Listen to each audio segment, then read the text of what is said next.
Just trying to pull up my live stream so I can view comments. How's everybody doing tonight?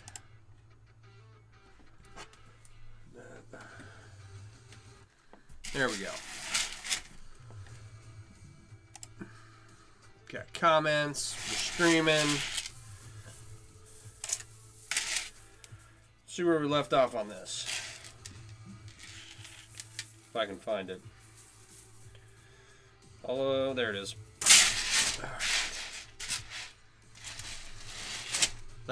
There we go. Now we can get to work.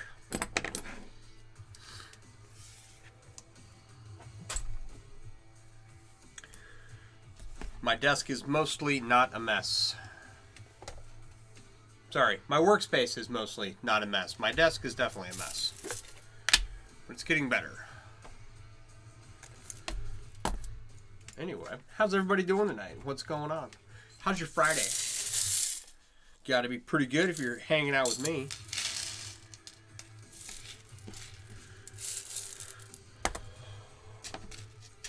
Alright. My name's Sean. I run mailworks.com, where I design and sell chainmail themed apparel and accessories. I also make chainmail and have been doing so for longer than I've been doing anything else. And tonight, I'm working on a coif. And a coif is just a simple piece of head armor. You wear, thank you for the follow, you wear like a metal, I don't know, dish on like the cap of your head. Some cloth underneath it. Metal cap, coif, helmet. It all gets very intricate. But this is the chainmail portion of that piece of armor. Now, I'm not using any historical pattern to make this. My knowledge of how to create historical chainmail and the patterns and techniques that they used to accurately size chainmail to the individual is sorely lacking. So that is a skill all on its own. It's not just about weaving tens of thousands of rings together to make something. It's all about getting the right contractions in the right place and getting everything fitted, you know, to each individual. So, crazy concept. I am just using some seams to expand and contract. See these gaps here? All this will be connected eventually, and it allows for the chainmail to expand down the dome of my head, right? Come down to my shoulders and then expand out some more without bunching up. So that is what I'm up to. I did finish up some bracelets earlier today. I had a custom order of, what are they called? They're called vest extenders for a biker vest. Where are they at? And I've got, so here is the leather for the snap that I'll be putting on. It's being glued up right now. And that'll be punched for the snap and then punched again to make the curve. And then it'll have two pieces of what's called helm chain going in between each side of the vest. So 4 of these, right? And so I thought, you know, I had some rings lying around, and I need to tumble these still, clean them up a little bit. But I made a couple bracelets. There's a clasp that's going to go here. And it used up some rings that I had lying around, so I'm happy about that. But yeah, I got to throw them in the tumbler, clean them up, and get that going. The more stuff that I have laying around that is actually usable and can be turned into a viable product, you know, the better. A lot of the stuff that I make is just for me, for my window ledge, where I have all my chainmail collection, and it's a lot of it's experimental. So like this amorphous blob, right? There is shapes to it. It is 2 interlocking Byzantine squares is what it is, but it's really hard to tell, right? So these chains are made of Byzantine weave, and they make a ring, and then I used all the Byzantine rings to make a Byzantine square. It's a ringception piece, and it's very experimental, and it's very floppy right now. I still need to do a little more work on it. Never got notified. That's typical. I don't think people get notified on most platforms. Last night. Are we in mute land on Facebook?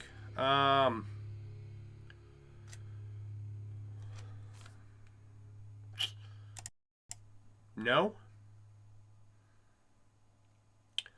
No, last night was practice. And then Tuesday is the last practice for a while, so until we pick up another sport, or I gotta drag the child around from place to place.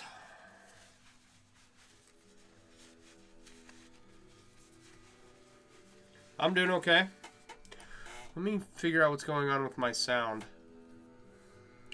Let's see here. We're plugged in. Mic is on.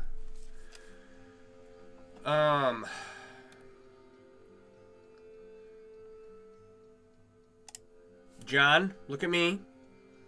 Looking at you. If you can't hear me, right?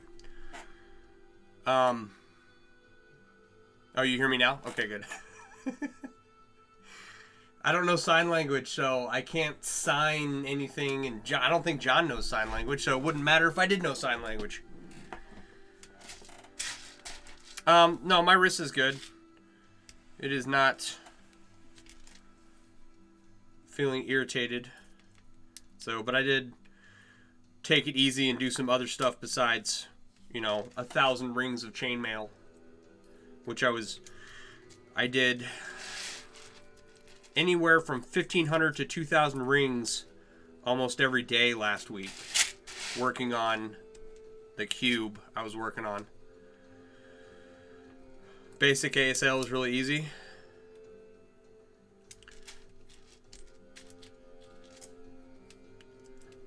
I think I can say thank you. That's about it. Like, I learned how to sign letters, 100 years ago. But I certainly don't know any of that anymore. It's one of those things. I had a buddy that he was an art major in college, and he was taking ASL and teaching kids with special needs combined.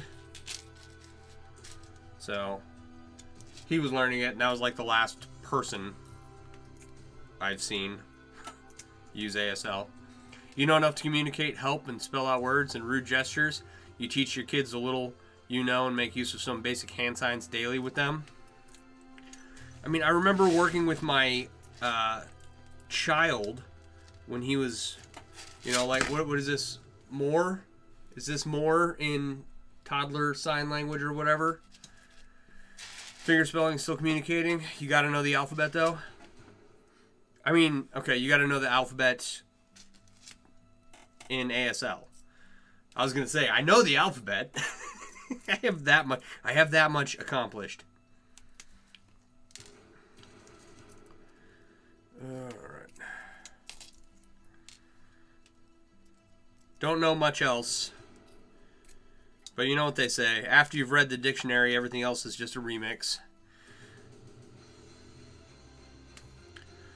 I love you is likely the one we use the most. Many confuse it for the rock on sign. Oh, this? This? I love you? Sorry, I don't know which camera to point my gestures at.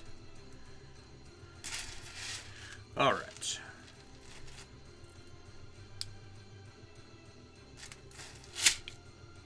So, I want to know what you guys think.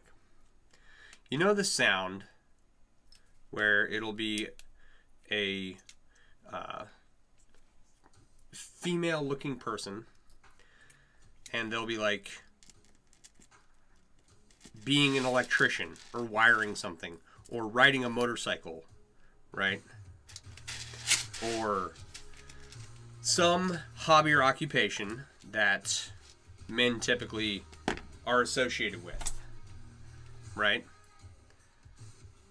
Has anybody else noticed that, like, not a one of those are anything that women haven't been doing for forever now?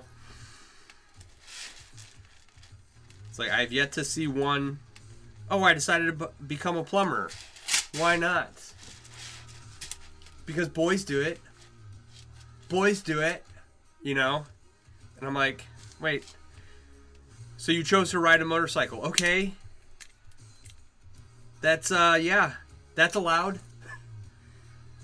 Anyway, it's just irritating things on the internet that are like, you could use this sound for good, but you chose to be dumb. Anyway, there's my rant of the day.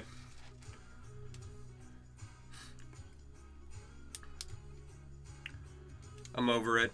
I decided, like, people are ridiculous. That's all. Including myself. I've done cringe stuff before, so don't let me judge other people too harshly. Alright. So yeah, got I showed the leather snaps I'm working on already. They're gluing up right now.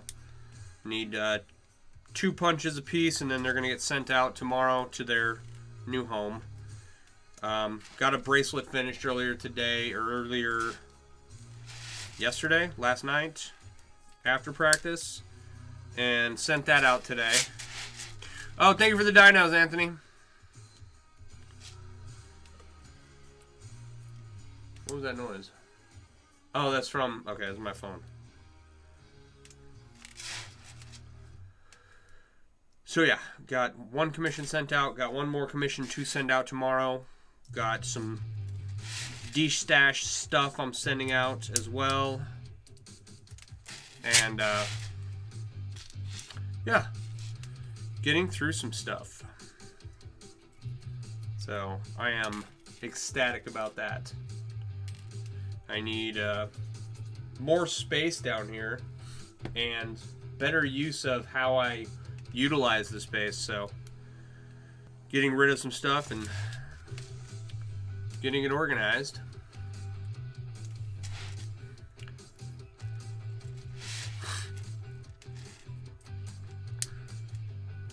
So that is, did I do anything else today?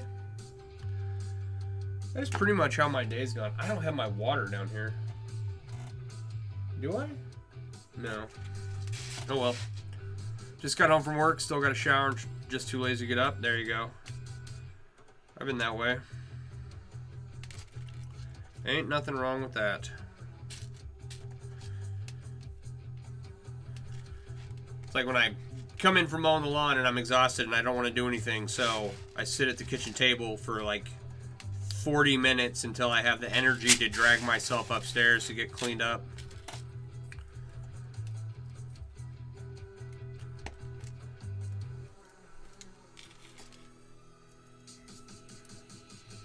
All right. This music is too loud.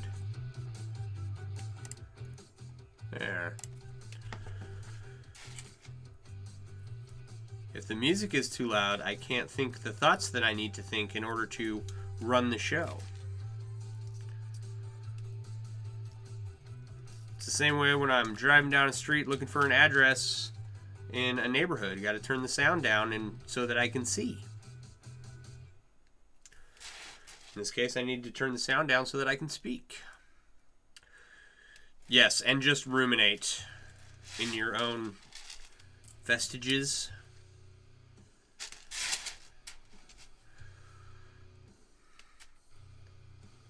Yes, this is the hood, the coif, the head armor I'm working on.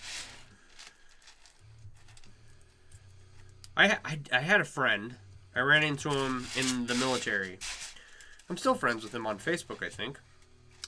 Mormon guy. Married young, had lots of kids. Nice guy. He had a hoodie, a chainmail hoodie that he made. And he made it out of some larger rings, larger gauge rings, larger diameter than what I think anything I've ever used. And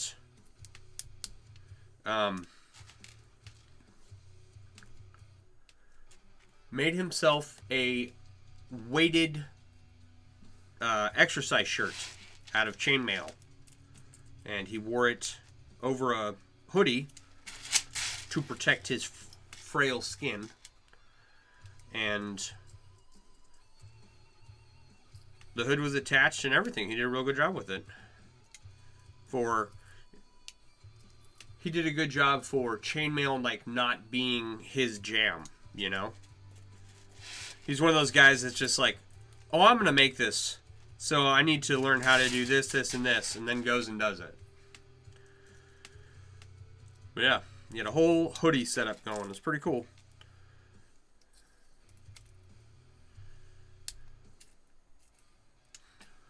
Sounds very Mormon. Yeah. I grew up in rural Idaho where there are a tremendous amount of Mormons. So there's Salt Lake, Utah, right? Just north of that is Rexburg, Idaho, I think it is. And that's where Brigham Young University is.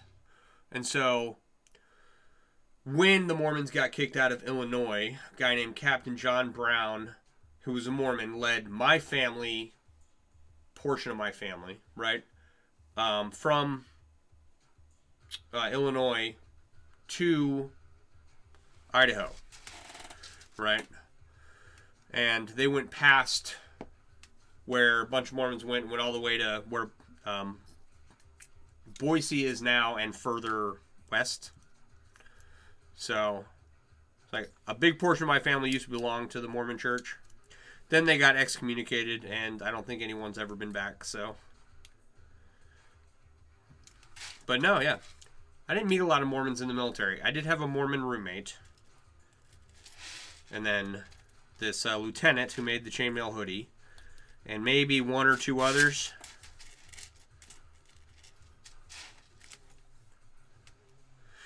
My father-in-law from Illinois went to BYU as well. He started in New York. Nice. Yeah. So if you've ever been to the museum,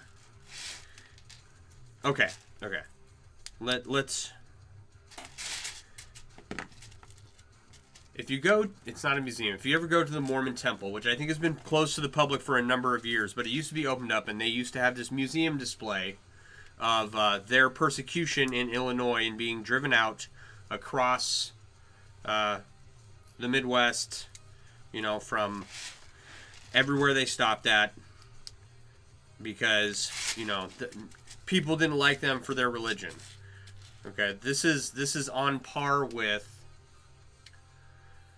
the story of the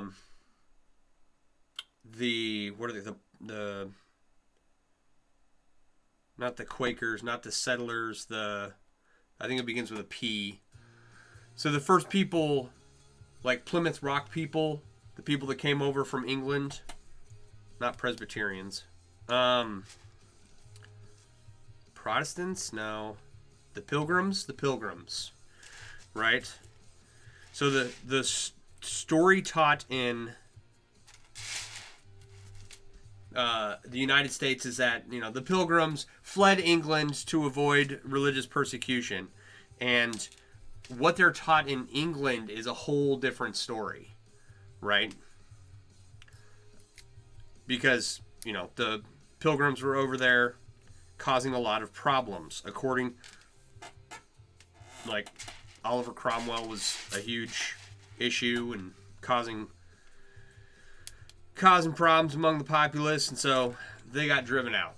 And that's, if you talk to Mormons about being driven out of Illinois, you know, oh, it was a terrible thing, the Mormons were innocent and did nothing. And then I've talked with several people who are familiar with the history of the Mormons being in Illinois, and it's like, no, they were causing severe problems.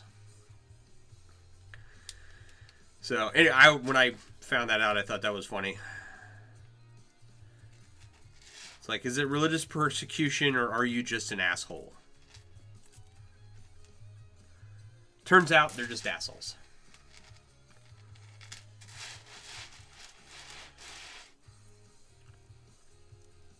All right. So, too much of a heathen enter any Mormon facility? Yeah. I don't think they let you anymore, right? Like I said, the Mormon temples are very cool buildings. There's one in Boise. I drove past it all the time growing up. Big golden Moroni on top of one of the steeples. I don't know if it's actual gold, but it's painted gold. So, a buddy of mine said that if he ever got a terminal illness, he was going to rent a helicopter and fly around and steal all the golden Moroni off of Mormon temples, which I thought was a good goal for a bucket list when you have a terminal illness. What piece am I building? I'm building the headpiece.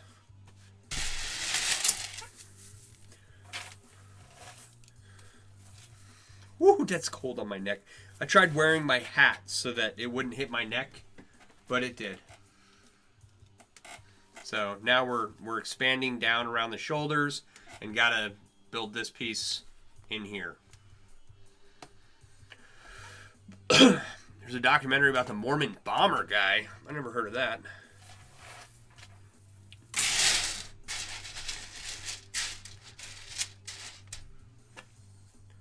It's like, I thought it was funny when it came out that the Mormon Church was just a giant $30 billion hedge fund recently.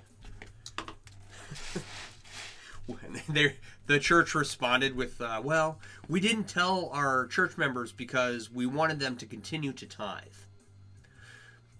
Okay. It's your church, whatever. But what Mormon bomber dude, huh? I don't know anything about that. But yeah, rural Idaho, man. Everyone, except for like me and 3 other people in my school, were Mormon. Which, you know, you're supposed to be very open and welcome and accepting and blah, blah, blah. But, you know, once you've established that you're not going to convert to their religion, you might as well just be covered in shit as far as they're concerned. It's called Murder Among the Mormons on Netflix. Interesting. I haven't turned on a TV in quite some time, so to watch anything, I'll have to watch that. Should be interesting.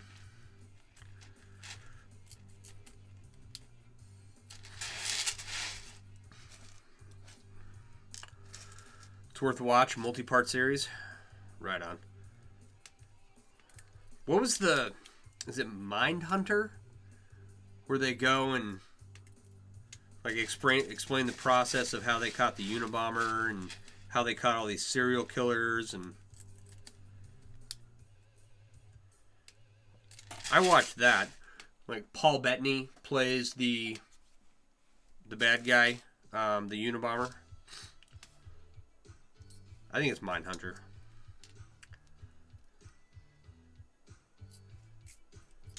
That was like the last true crime thing I've watched.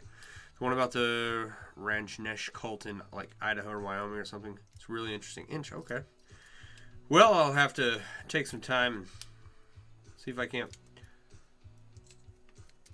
find an opportunity to watch it. I've got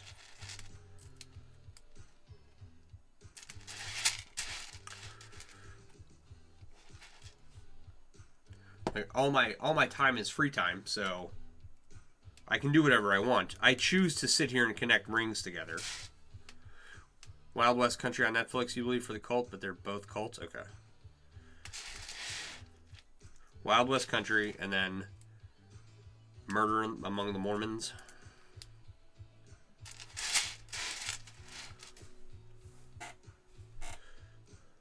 It's like the only time I have to do something, right? Clean my house, get groceries, cook dinner, lunch or breakfast if necessary, take care of the dogs, take care of the yard, right?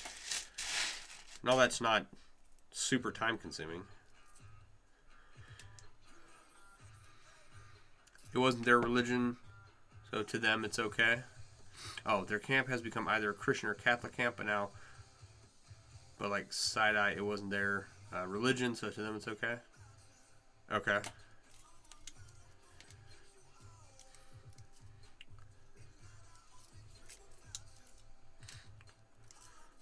Yeah.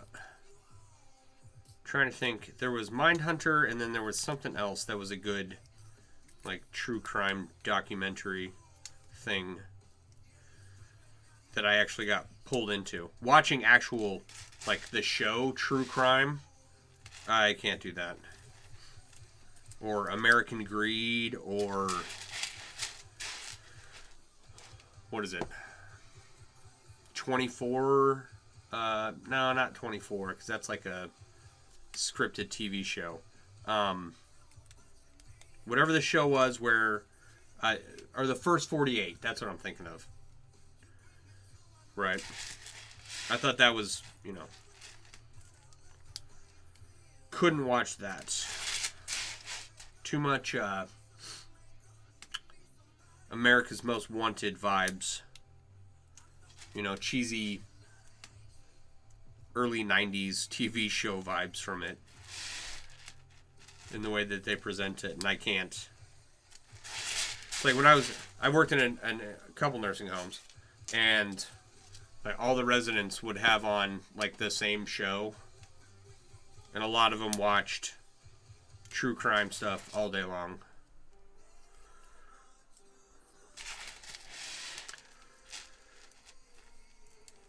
All right.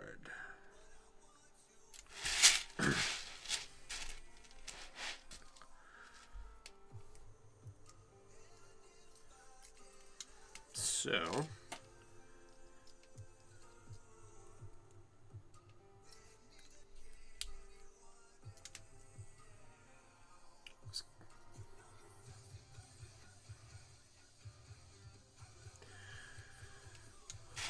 I need to start, I've been saying this for a while, I need to write down, when I think of something to mention while I'm streaming, I need to write it down. Because there was something earlier, and I was like, oh, I'll remember, but I never do. I have a terrible memory. And my head injury didn't help, so...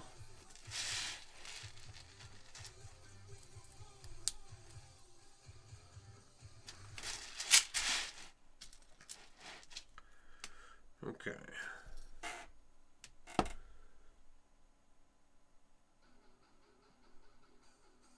Trying to think. Alright, it doesn't matter. I've got to drop my truck off on Sunday. My brother-in-law's.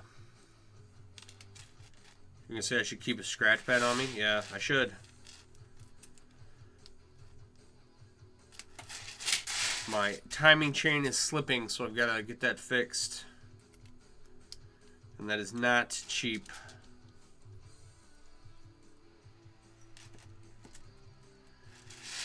And I ordered some edge finisher for chrome tanned leather, and it is not in. I don't know what's happened to it. I should check on that.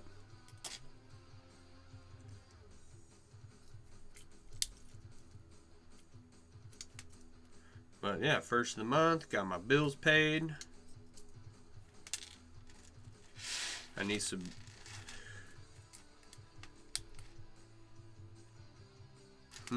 I'm starting to grasp the scope of. So I had some crypto in a company that went bankrupt 2 years ago during the big bankruptcy fallout, and no one has been able to give us a solid number on what our recovery is going to be. Well, in the meantime, the overall price of crypto has recovered significantly, right? And so what's in my account right now, the value of what's in my account right now is about, let's say 10 grand, right? But I'm not getting today's prices back. I'm getting 57% of 2022's prices when the bankruptcy went into effect. So that's 57% of half of the roughly 10 grand I have in there.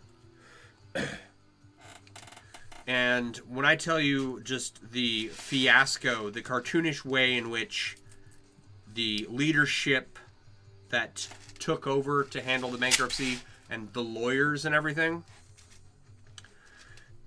when I tell you how bad it was, they pissed away millions of dollars and let the lawyers just soak up a whole bunch of the remaining assets of the company.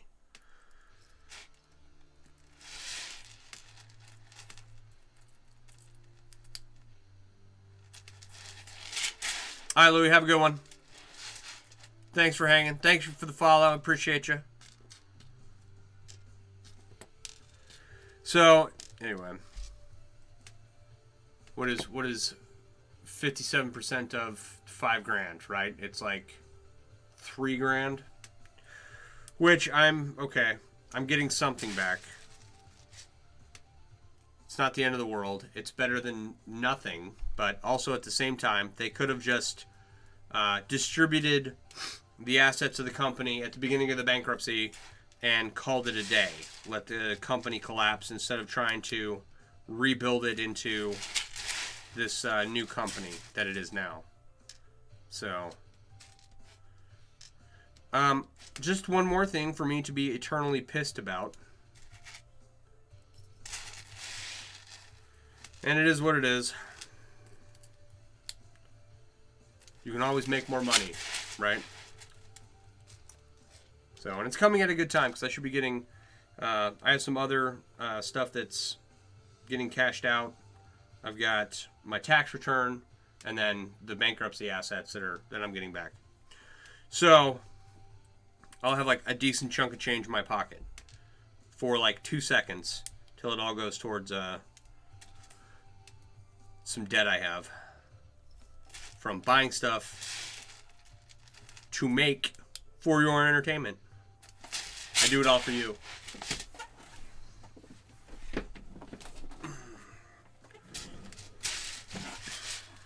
But yeah.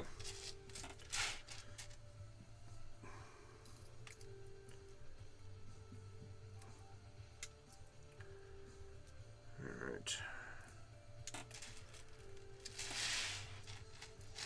Would like to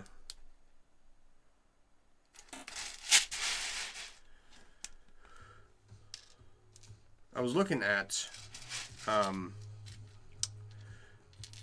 mortgage calculator earlier and how to calculate additional payments. And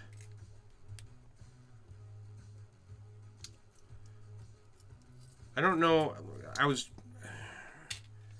wasn't driving while I was doing it, but while I was at a stoplight or 2 or 3, I was punching in numbers and kind of figuring it all out.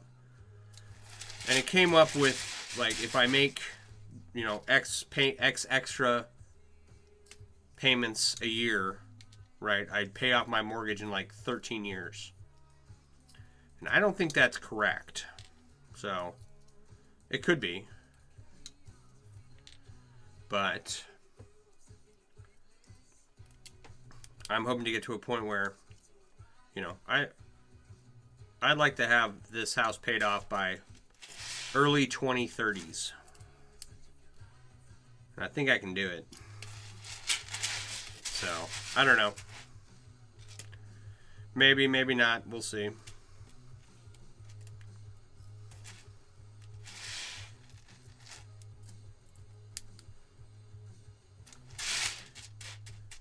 It would just be nice to have like that one thing go right in my life. Where I have the opportunity to make extra payments and own my house early.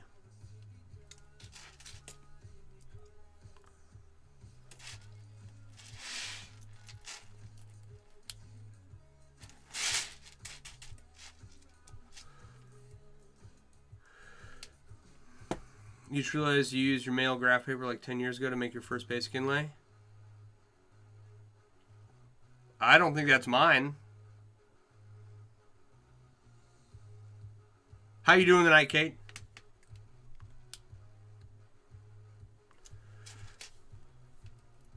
I don't know who did the graph paper, but it wasn't me.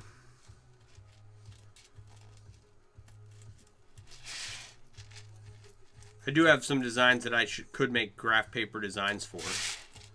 I should offer that. You know what I should do?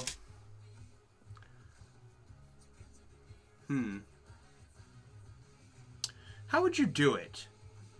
Like, you got a bunch of designs, 4 inlays that you can, you know, color out each individual ring for your inlay or something. Right? How would you turn that into a reusable book? Just like a 100-page book, and like 10 is European 4-in-1, 10 is Dragon Scale, 10 is Japanese 12-in-2 or whatever, you know? And the 10 pages of interwoven 4-in-1 and...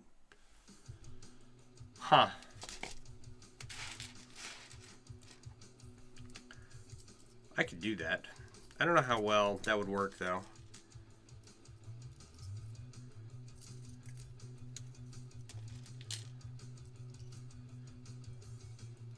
But yeah, the graph paper is one of those things that some people, everybody has their own preferred tool, right? Some people, they like inlay grid pattern. Some people like going to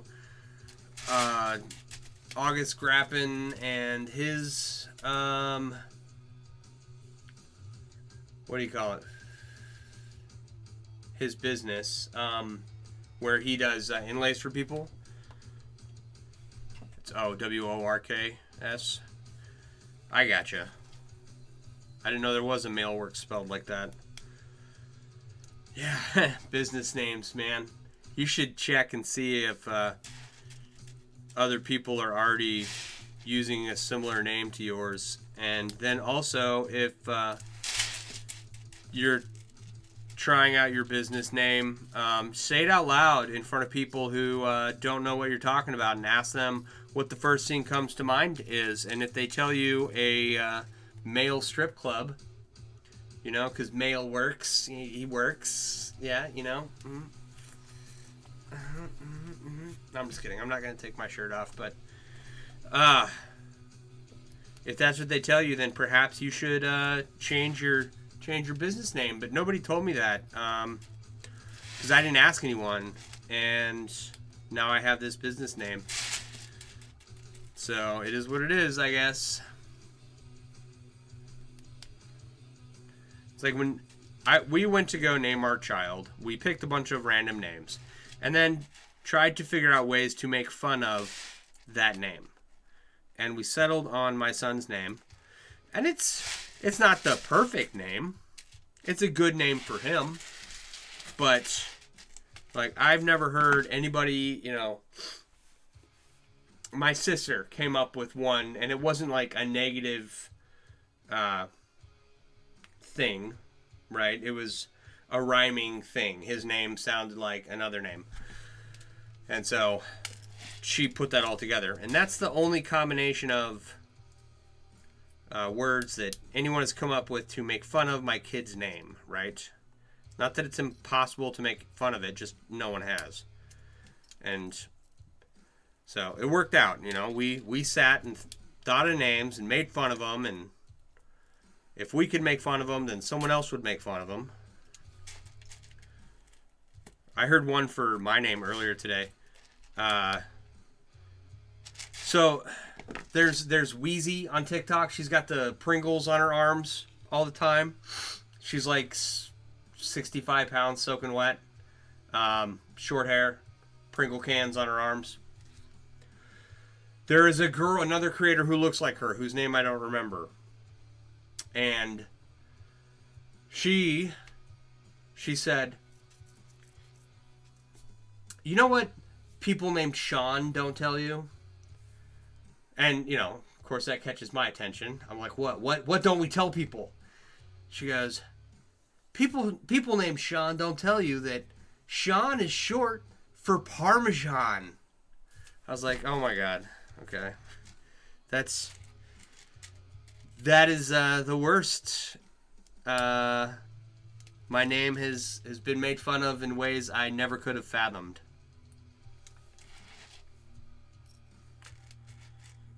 So, but I got a kick out of that.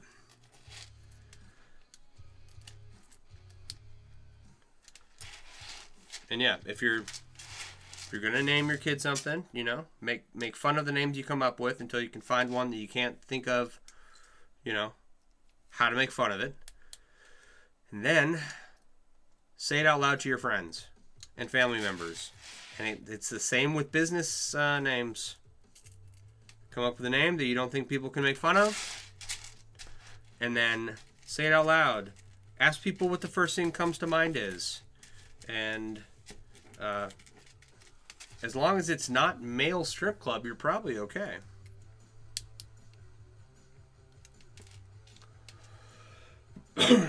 Oh, and then also make it super simple and easy to spell. I get Melee works a lot. Miley work. Anyway, simple names, easy to spell, that can't be made fun of.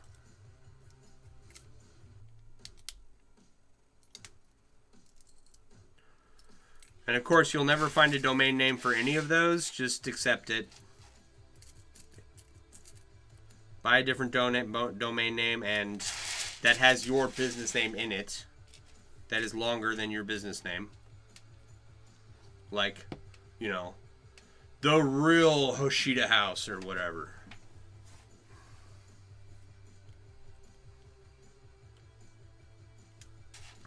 Right?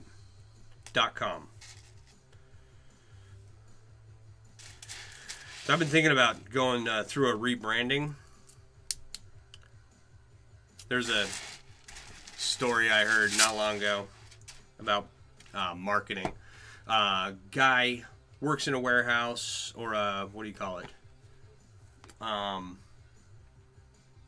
Machine shop, some kind of factory floor, and it's just crazy hot in there, right? So he goes out and he buys this giant industrial fan for his employees, puts it up and thinks, oh, this is great. And he looks at the company and it's like, it's a real good company, it's a real good fan, people would love these. So he goes and buys the fan company and adds it to his little business portfolio there, right? But his fans are, or his fan business is called Large Fans, right? And they're just really big fans that go over factory flooring to keep the whole area cool. And he had just the worst time trying to sell these giant fans that would work perfect for multiple settings, you know. So finally, he changes the name from Large Fans to Big Ass Fans, right? And he gets bigassfans.com as his domain. And wouldn't you know it, that particular name was a largely used search term on Google, and his business, his fan business, took off, right? And so I often think about just rebranding to like Badass Chainmail or something.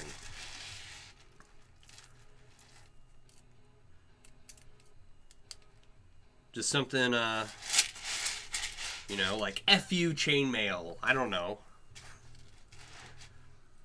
I think that maybe there's probably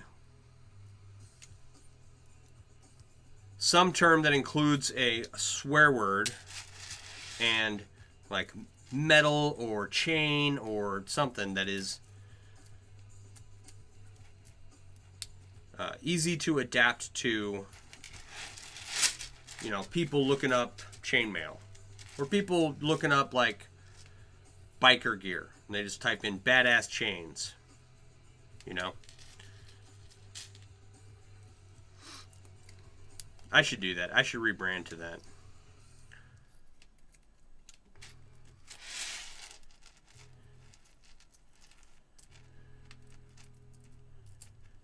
And just have like horrible marketing. It's like, our chains are so tough. I'm not going to finish what I just thought of. Never mind. I don't know if I could stay live if I said what I just thought of. To utter out loud. Just outrageous marketing, right? Badass chainmail. Somebody probably already owns that domain, but whatever. It is what it is. Don't you know?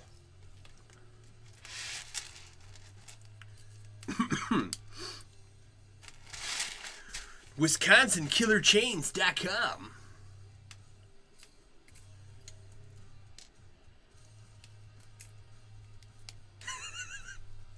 Okay. Now I'm having a hard time because I can think of all the things to say, and if I say it out loud, I'd get my live shut down. Anyway.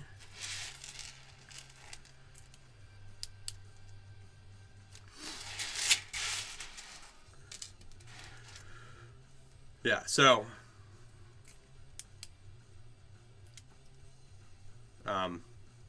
make your business name simple. Tell people what it is and ask them what the first thing they think of.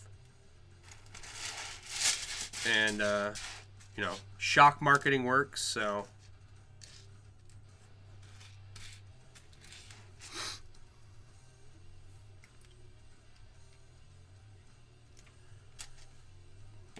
Where are we at here? 9:20. Doing good. I think my goal was, once I finished this row I'm adding, to start working on the frontal covering.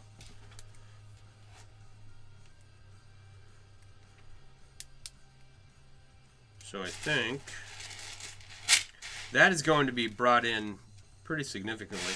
So like from here to here is one section that I'd be adding, right? And theoretically, this would all be added across the front here and then shaped the way I want. And I don't know. I don't know if I should do that or if I should make it a little narrower. It's just for fun. It's just for people. Oh, thank you for the follows, guys.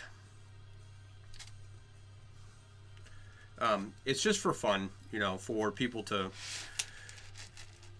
throw over their head when they're down here having a beer. I've got 3 shirts that routinely get tried on. So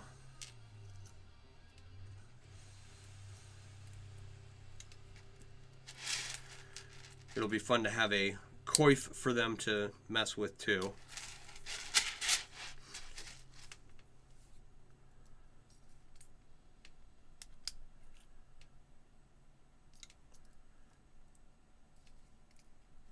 But oh, I think I finally figured out what to call what I want to do with my shirts. So on TikTok,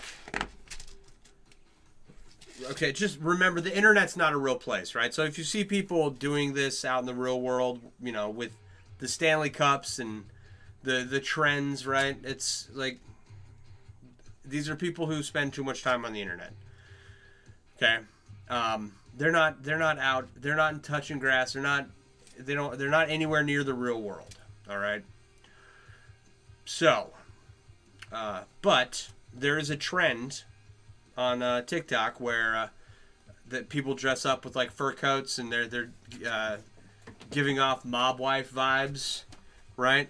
So I've been talking about redoing my chainmail shirts and adding a lining and pockets, and I would like to put like fur trim, you know, edging all the edges of my shirts in leather and adding some fur trim and some buckles so that they wear more like a jacket.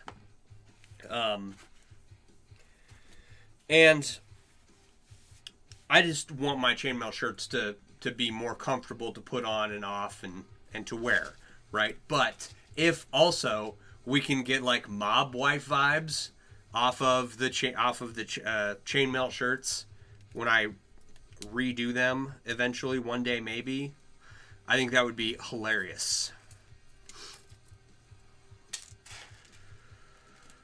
The truth is, I'm jealous that I don't get to go out and make videos of mob wife vibes. What could I do? I could be like, walk down the street, just be like, yeah, it's giving real Crusader vibes. When were the Crusades? The 1100s? Anybody know? It's not a part of history I've ever studied outside of watching like Kingdom of Heaven. Yeah. It's giving real Richard the Lionheart vibes. We'll put some leather on it. We'll put a fabric lining in it. We'll trim all of this down here. Get some fur going.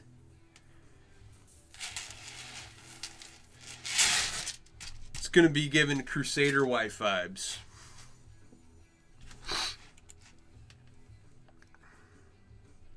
So that's my new goal with the shirts and this coif. So we're gonna make them fancy.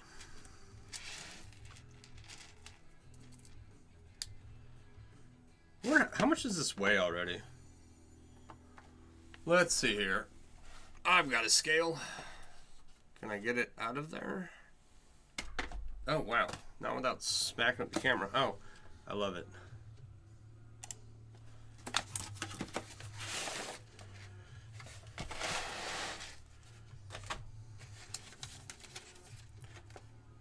Okay, if you're going to make chainmail, you're going to need a scale at some point. It's not something you have to start out with right away. Yeah.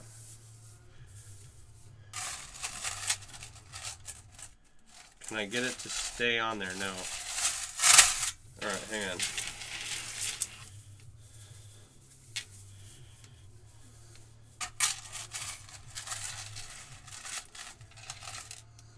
This is like 4 pounds. 4 pounds. That's not bad. Like the shirts, once it's distributed over your head and shoulders, you don't really notice.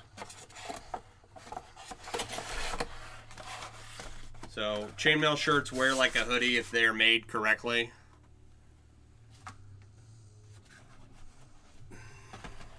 It's like, yeah, there's some heft to them, but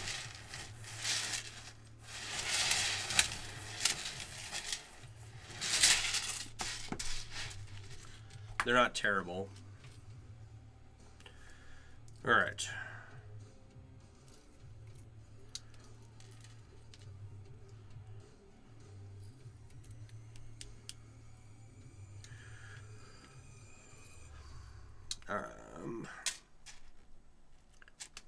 Or we could... No, I don't know if that would work. The only character... Okay, so I am a big Frank Frazetta fan, right? I read a bunch of books by Edgar Rice Burroughs growing up. They're like trashy space romance novels. And they're a ton of fun, right? John Connor from Mars? John Conrad something? I'll thank you for the follow. Appreciate you. Appreciate the follows, shares, likes. One follow at a time. We'll eventually get to 10,000. We just crossed 2,000. I didn't notice, right? But I looked, and it was at 2032 or something. So, like, that just happened the other day. I thought that was crazy. Took forever to get to 2,000. So, but anyway, so yeah, big Frank Frazetta fan. Frazetta did a bunch of paintings for the covers of Edgar Rice Burroughs' books, so I loved the art growing up. I thought it was super cool. Disney made a movie. They didn't market it at all. It was, I don't know how true it was to the books or anything, but I thought it was great. And it was I think it's John Connor of Mars or something. I don't remember exactly. But anyways, the point is,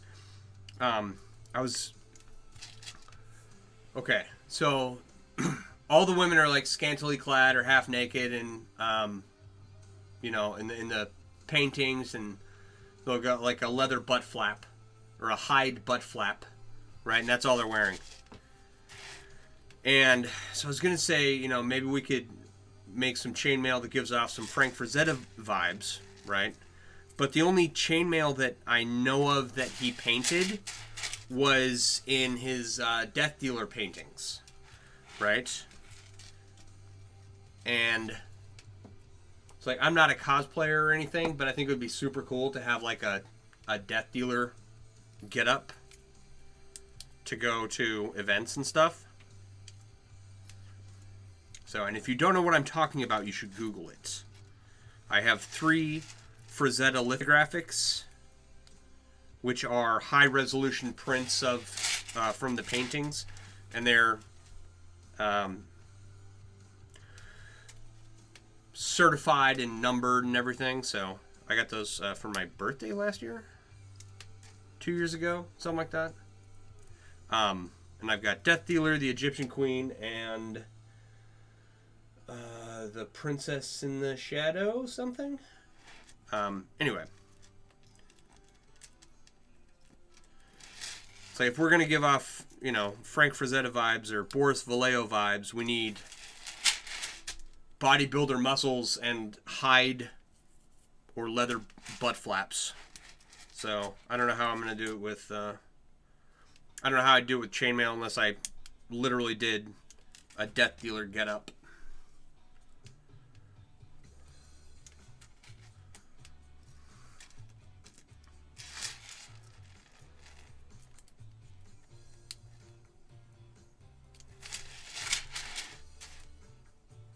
Which, that'd be a cool tattoo.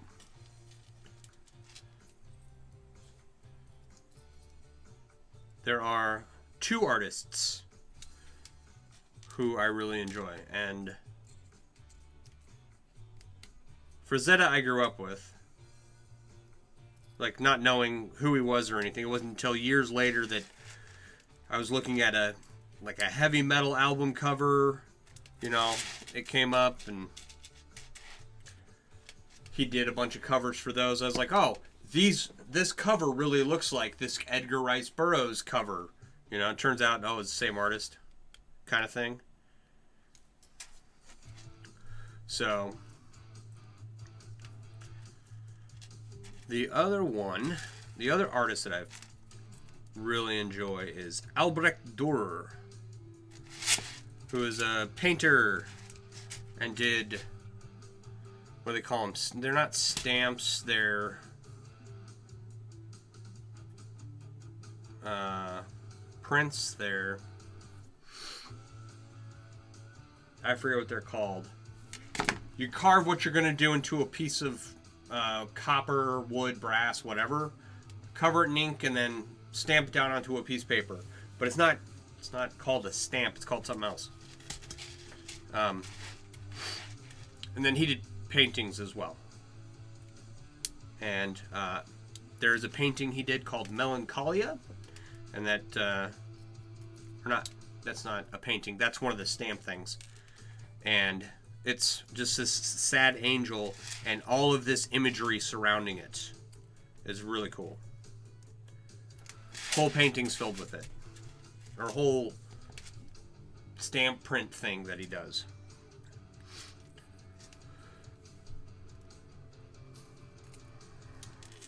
Reliefs. Is it reliefs? You do a relief cut, cover it in ink, and then...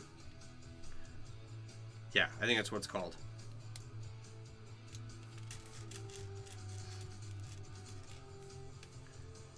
I merely have a toe in the art world. I just weave rings together. That's really all I know about it. I did take an art history class once, which was the funnest class. Actually, that was the most useful class I took in college. You would think... Okay. So I was a LPN for a decade. Got out of the military, went to college, got my RN. Excuse me. And then worked as an RN for the last decade, right? And so you would think that like the RN portion of my college education was the most important, or where I got the most value from in college, and you'd be so wrong, right? That art history class had more packed into it than I ever expected, and it was super easy, right? The professor was like, "You're not art majors. I'm not going to kill you over learning all of this stuff. Here is just, some easy stuff." And he had this like super high pitched, okay, so he's like 6'4" black guy teaching this class, and he had a super high, mousy, squeaky voice, right? But he made everything super fun. I had a great time. I learned a lot. I think that's where I learned what a relief was. And that class has... I've held on to more from that class than I did any other class, right? Because in nursing, in the RN portion of my college education, there was no difference between that and what I learned as an LPN. So I didn't study for any of like my NCLEX at the end, my licensing exam. I just went and took it. And it was the same thing as what I did as an LPN, right? Which I have thoughts on that if anyone wants to know. But there wasn't anything in my RN class that I hadn't already gone over at some point and didn't already know. Did I learn new things? No. Was it all the same stuff I'd been practicing for a decade? Yeah. Anyway.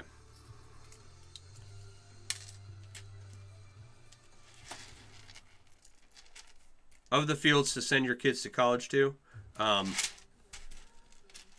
the medical field. Oh, thank you for the share. And thank you for the follow.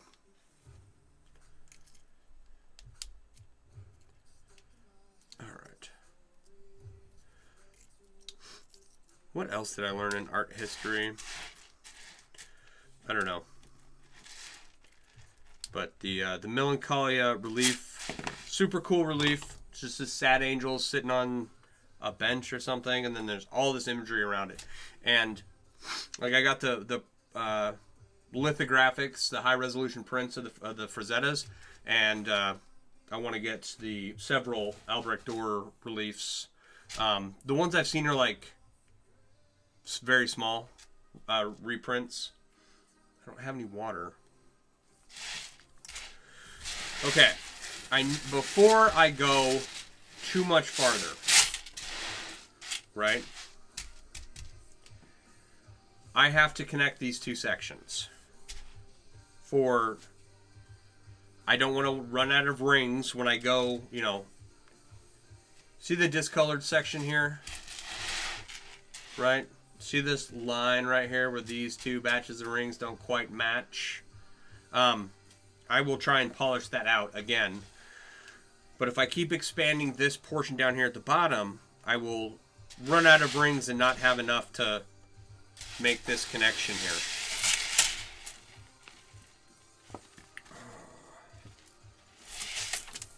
And I don't want to do that. So I need to pause expanding it.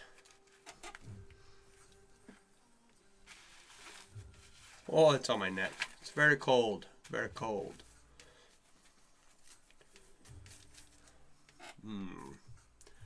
And start putting this together. So that is what I'm going to do now. Actually, I probably should. Here's what I'll do. I'll build it separate and then add it on. That seems easier than trying to add it to this. Right? Let's get a look here. So build this portion separate and then attach it in a minute or however long it takes. Why is one side longer than the other? Where are the corners here? Right there and there.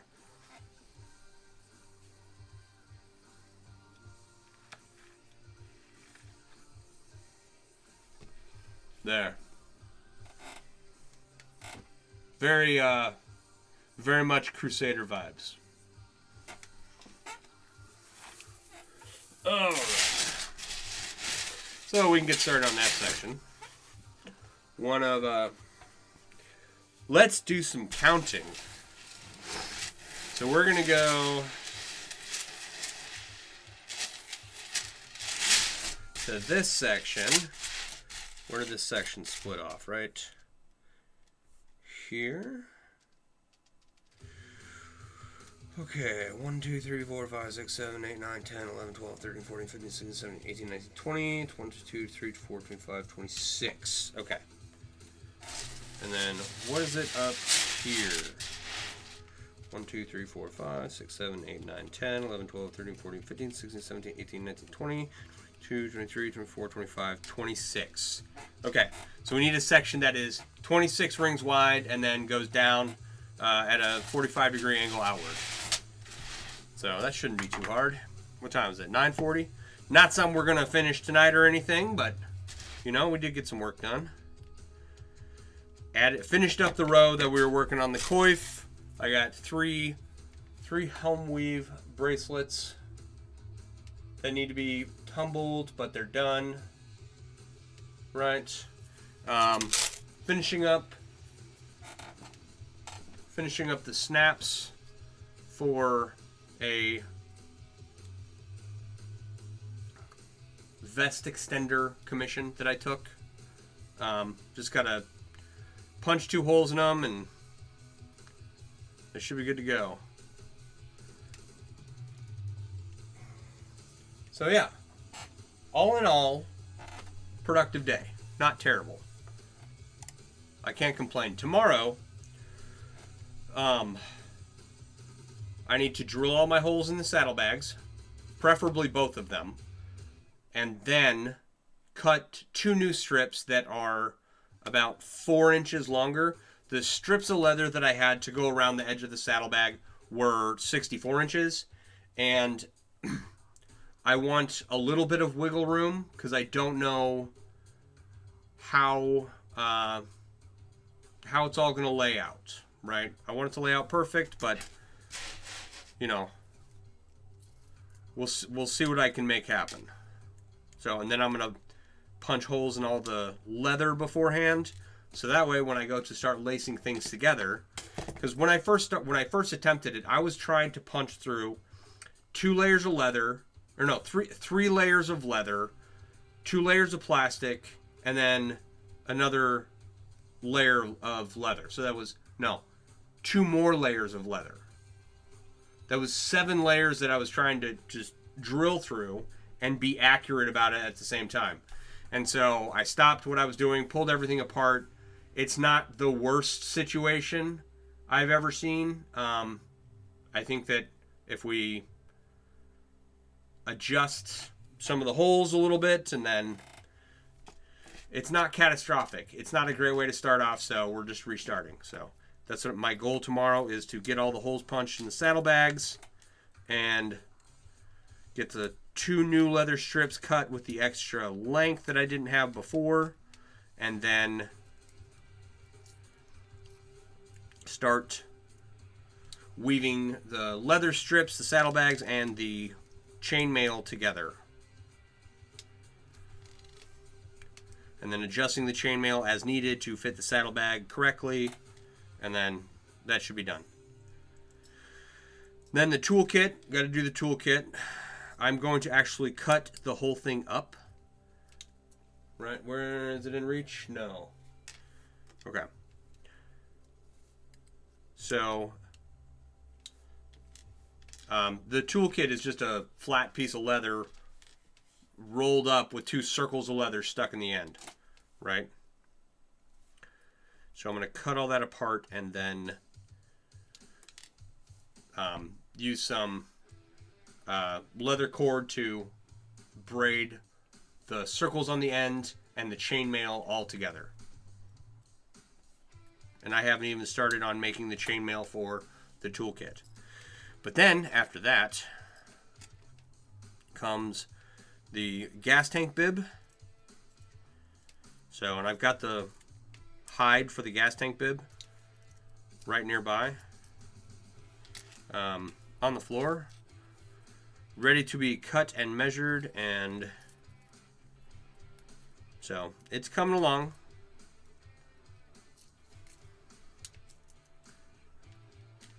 We're, little by little projects are getting finished up, and the big projects they're getting there,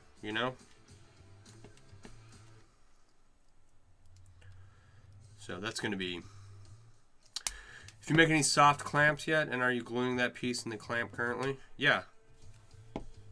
Soft clamps? No, I haven't made any soft clamps. But yes, I've got 8 snaps being glued up right now.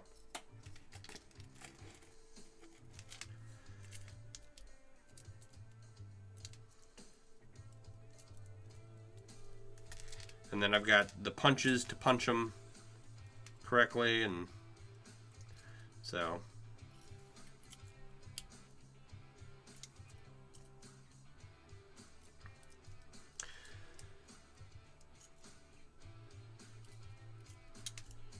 it should be much improved than the first iteration. It's like, just, if you can use the right tool when working with leather, it just makes life easier. I knew what I needed when I started making those snaps the first time, and they were okay. They would have worked, but they kind of looked like hot dog shit, so. And I've got 2 more sets of snaps here that I want to put together, so. I mean, at the end of the day, it is a vest extender, or a set of vest extenders, and so as of right now, they're nicer than most of what you'll find out anywhere.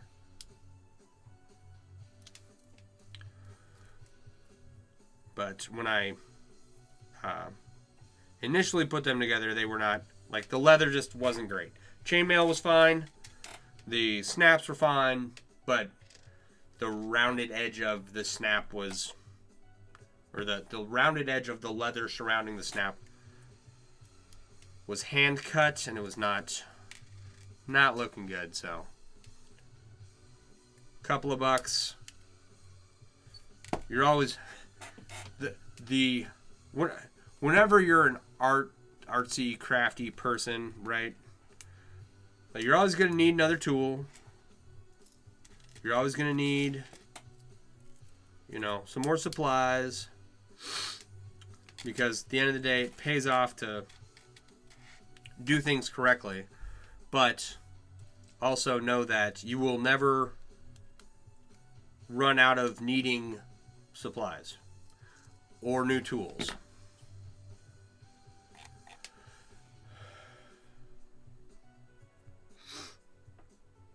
I remade the whole thing, John.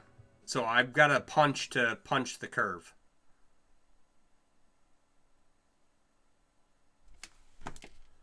Because the initial snaps were not... They were mid.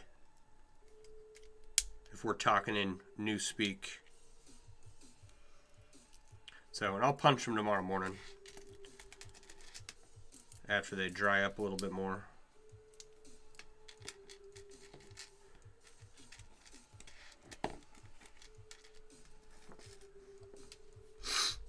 But yeah.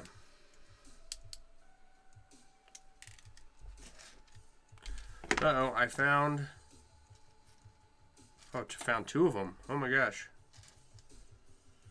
Alright, I gotta put these away. I found some of the stainless tumbling media. Yeah.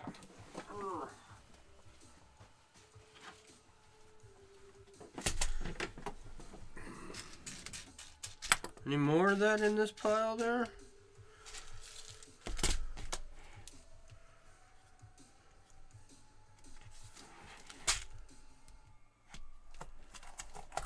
There we go. I need a different container, and I need about 2 more of these before I'm really happy.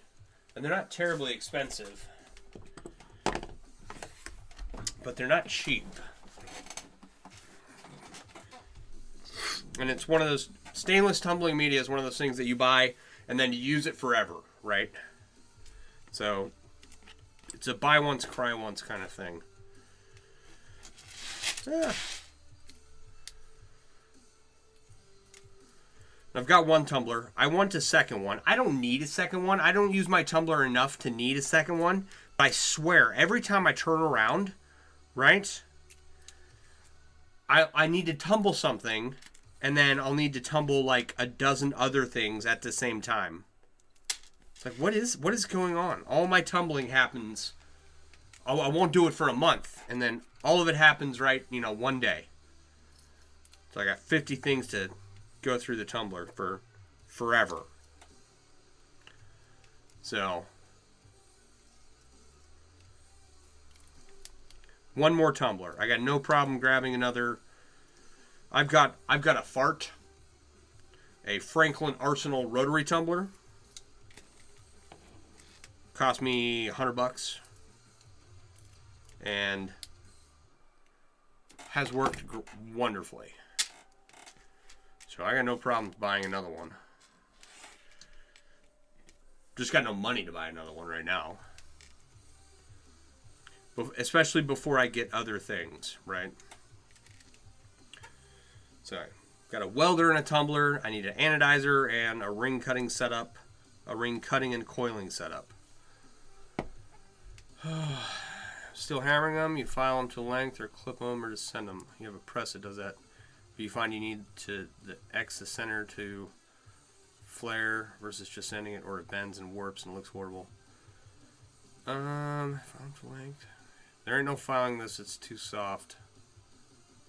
I was dreaming up designs of a press I could make to cut them to the exact size that I wanted. That would be repeatable. 3" by 1" with a half round cut on the ends.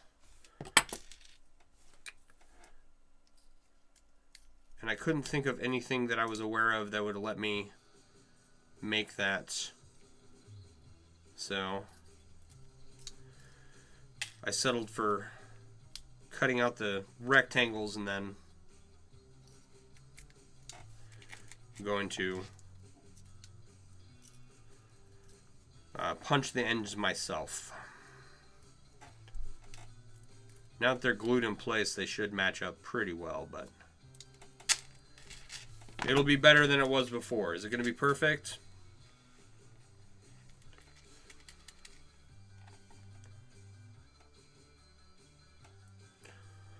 And as far as the snaps go,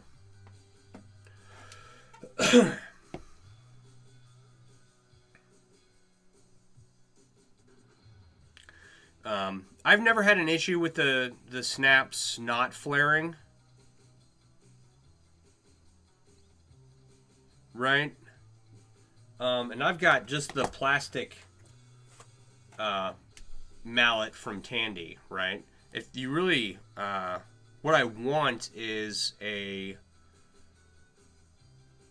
it's a hammer. It's got a weight in it, and when you swing it forward, right, the weight comes, you hit, and then the weight comes crashing down, right, which is really good for stamping and for, you know, one-punching snaps and stuff like that. So, what is that called? It's called a deadbolt hammer. Yeah.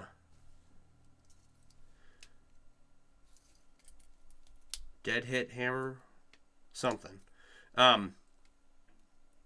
But no, but even with the plastic mallet from Tandy, right, you got to smack those snaps pretty hard quickly, I find, and they will flare and clamp down. At least I haven't had an issue yet, knock on wood. Clicker strip punch, like a cookie cutter for leather with a press. Yes, yes, that's what I want. I want a cookie cutter for leather with a press. That is 100% what I want. But, you know, then again, also, like, these are vest extender snaps. This is the second set that I've even worked on, so it's not like I need to machine out 100,000 vest extenders, you know.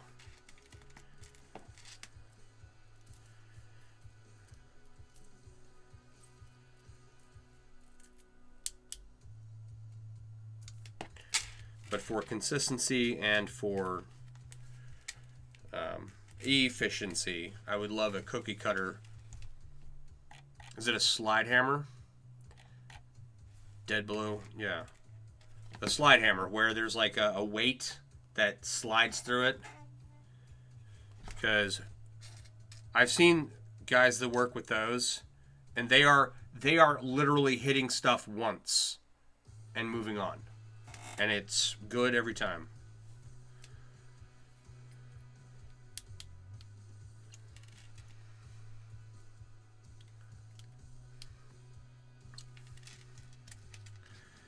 So, not, you know, the guys that use the high end, there's nothing wrong with using the high end mallets that Tandy or Weaver Leather Supply provide or make. Right? But they're like, I don't know, 50, 60, 70 bucks.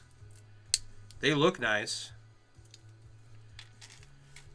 What was our number? 26? Is that what we're going to? Where are we at here? Halfway. 1, 2, 3, 4, 5, 6, 7, 8, 9, 10, 11, 12, 13, 14, 15. Over halfway.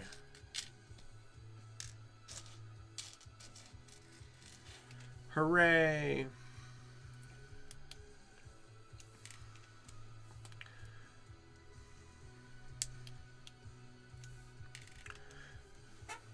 But yeah, if I could get a cookie cutter for, like, I don't know, keychains, vest extenders,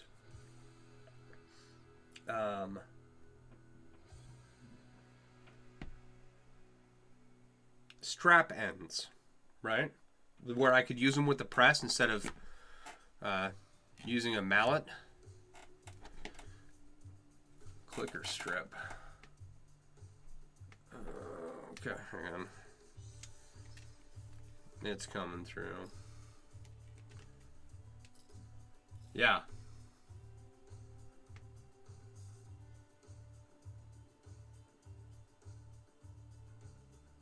Yeah, I need a setup like that.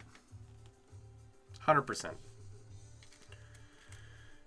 It would be nice, right? Efficient,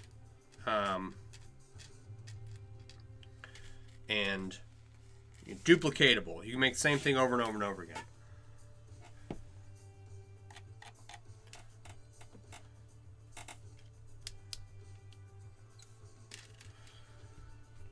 $15 to $25. Okay. That's actually a whole lot less than I was expecting. Like, significantly less. I can do 15 to 25 bucks for something like that.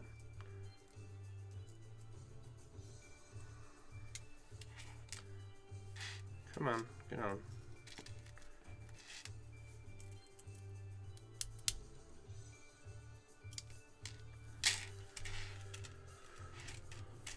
Clicker strip, huh?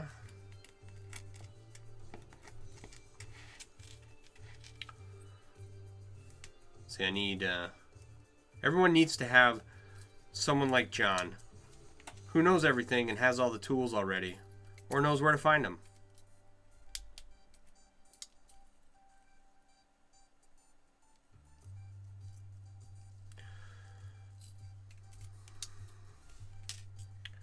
So I suppose as time goes on, and once I've finished establishing at least the bare minimum of what I want to have in my basement here for chainmail, right? Ring coiling and cutting, and an anodizer, and another tumbler. At least once I have that, you know, then I'll look towards spending more money on tools and supplies for leather work, especially once I get done working on all the projects that I have laying around and use up all the rings I have in my basement. I plan to expand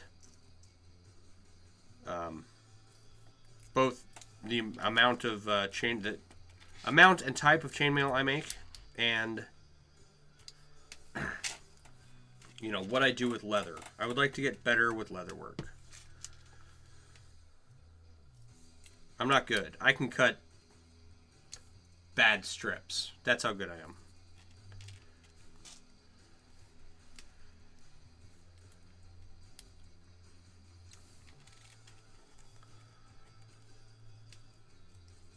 So I would like to expand that too. Alrighty, let's see here. How far along are we?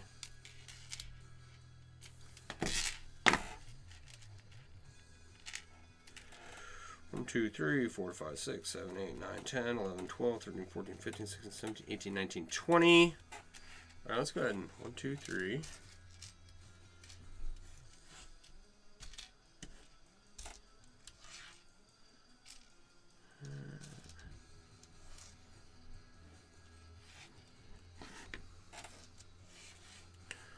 4, 5, 6. Okay. We'll finish out this first row here.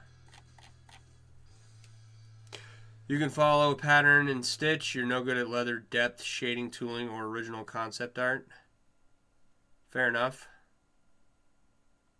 I'm not good at any of those things either. I can follow a pattern and stitch. I don't like stitching though. Not because I think I'm better than everybody else, but I like using leather cord to braid together pieces of leather, right? Like, I think that looks tremendously better than stitching. Now, the reality is that leather cord is thicker than stitching string, so it's not applicable in all situations. But also, in situations where I can use it, I much prefer it, and I don't see anybody else do it, and I don't know why.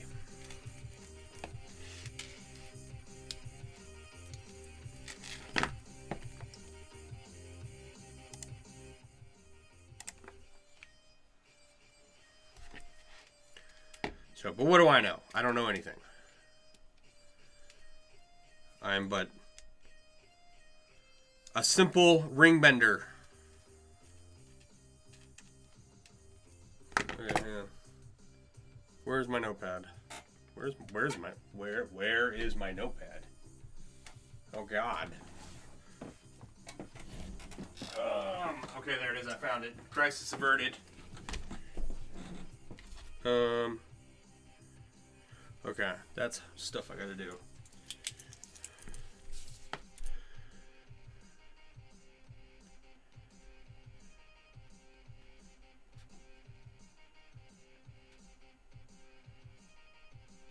Okay.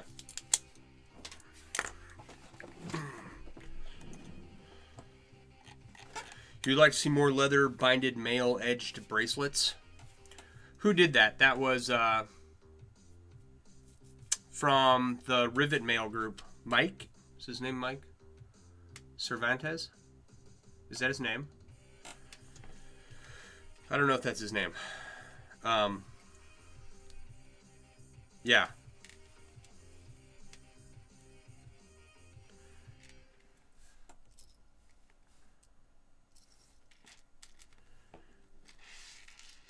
Did a really awesome riveted mail piece connected to a leather strap with clasp and everything.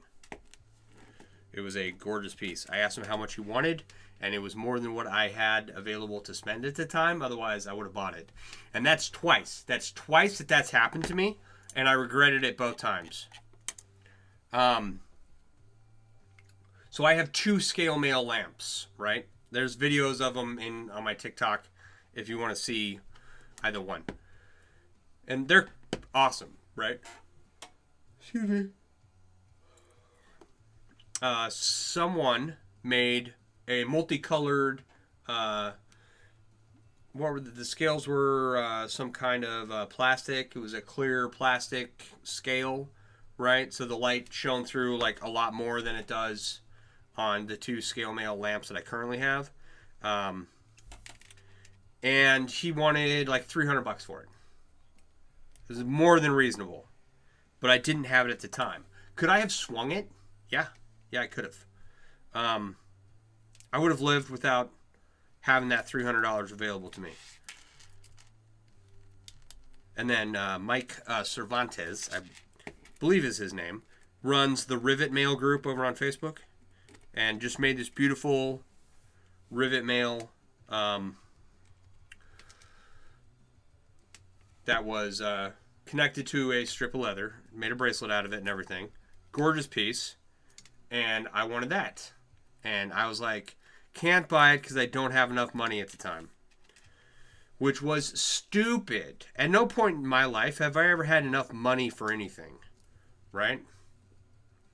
And it's been fine. This is fine. It's not great. But I should have just bought the pieces. So I was mad that I lost out on the lamp, and then I was also more mad when I lost out on the Rivet Mail leather bracelet. He said there would be more. I haven't seen any more, because if he comes up with another one, I will buy that. So I may get to feel better about that decision at some point, but it's not today. So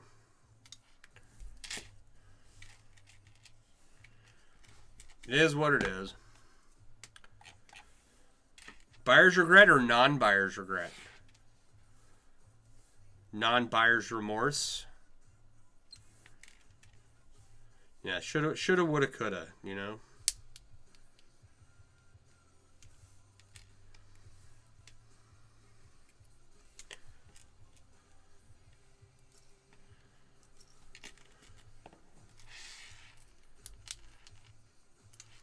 All right, that should be 26 across. 2, 3, 4, 5, 6, 7, 8, 9, 10, 11, 12, 13, 14, 15, 16, 17, 18, 19, 20, 21, 22, 23, 24, 25, 26. Okay, and then we will add the start of the 45-degree angle here. Each subsequent row down from the top will get 2 rings wider.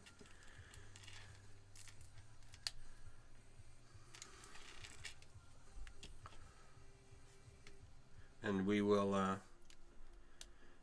how many rows out is this? So, if that's 1, 2, 3, 4, 5, 6, 7, 8, 9, 10, 11, 12. Okay, so we got 9 more rows to add to this.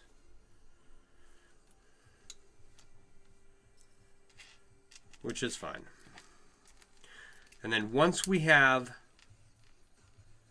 okay, 2 things we got to do, right? We'll attach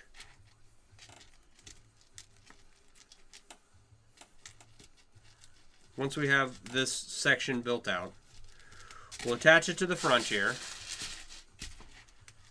okay, along with these other sections, and we'll probably put like a 45-degree seam in here to cover up a little bit more of the face, you know, just the little corners here and on the top, right? So bring it down from my face here and here a little bit. I want it ideally to like be under my neck, or be under my chin, so that you know, if I decide, I can put some, I don't know, cord in there, put a 45-degree section or seam and tuck it up under there, and we'll see what happens. But for now, I need to finish this and then, you know, make the shape for the face, so that once I have that done, then I can just go round and round the edge and add the rest of the rings without thinking about it.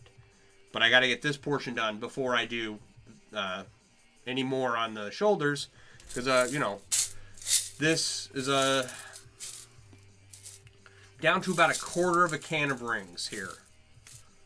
So yes, I can order more, and the ring size was consistent with what I had previously ordered from TRL, but as you can see on the camera, there's some real bad discoloration between the two.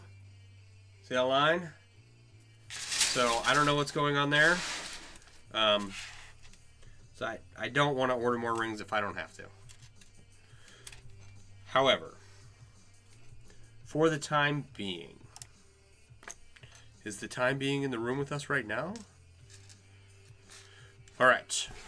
So for anyone watching, if you want to learn more about chainmail, please go to the link tree in my bio and check out the Mailworks app. The Mailworks app has all the resources I would have wanted when I first started, such as like where to find ring manufacturers, where to find other people who make chainmail, where to find tutorials, stuff like that. Just useful sites for you to find information on.